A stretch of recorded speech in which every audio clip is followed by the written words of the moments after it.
Hey friends, so this week's imaginative prayer invites your child into an experience of being welcomed by God.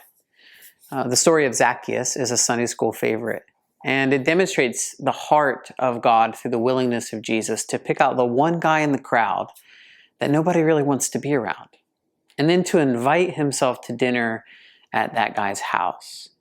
So this week's imaginative prayer puts your child in the place of the swindler, which is sort of what Zacchaeus was. He's sort of a swindler. Your child will imagine that he is the one in the town who has cheated the people and lied to all of the people.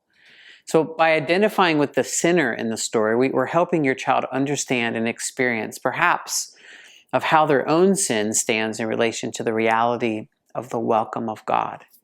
We want to bring your child to the place where his sin comes to his awareness, to realize that he too makes mistakes and sins against people, and to sort of feel this, to recognize it, and then to have a pathway to experience the welcome of Jesus.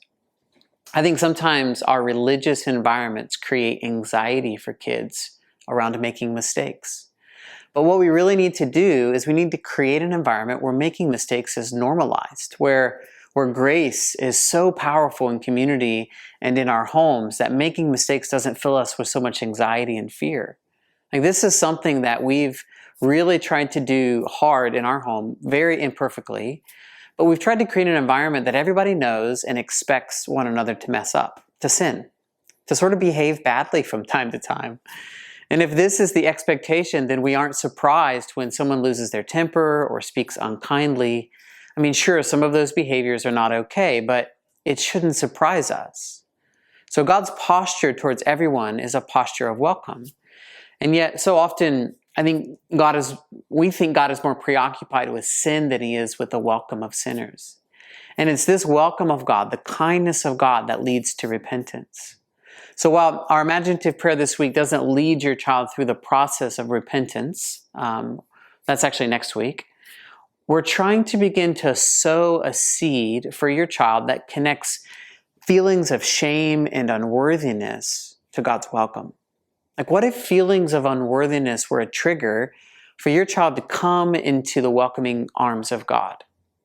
I think the natural tendency is to disconnect from God when we feel shame or we're confronted with some of the sin in our life. And one of the most interesting things about the story of Zacchaeus is that he wanted desperately to see Jesus. This pursuit of Jesus, even while carrying the awareness of his faults. This is an important practice in our spiritual formation and in the spiritual formation of our children. So enjoy this week. We'll see you on the other side of the imaginative prayer. Blessings to you.